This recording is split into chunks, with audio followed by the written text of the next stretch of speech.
প্রিয় দর্শক, আপনাদের সর্বশেষ আপডেট জানাচ্ছি।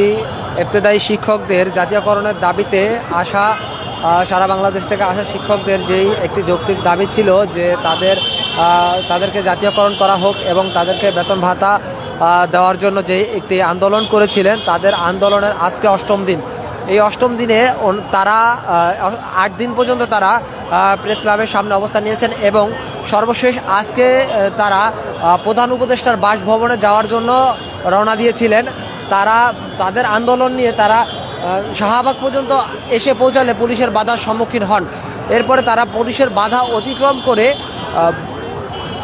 যমুনায় প্রধান উপদেষ্টা বাসভবনে যাওয়ার চেষ্টা করলে পুলিশ তাদেরকে লাঠিচার্জ, টিয়ার শেল এবং জলকামান দিয়ে তাদেরকে ছত্রভঙ্গ করে দেওয়ার চেষ্টা করে। তাদেরকে ছত্রভঙ্গ করে দেওয়ার চেষ্টা করলেও তারা অবস্থান ছাড়েননি এবং তারা শাহবাগে অবস্থান নিয়েছেন।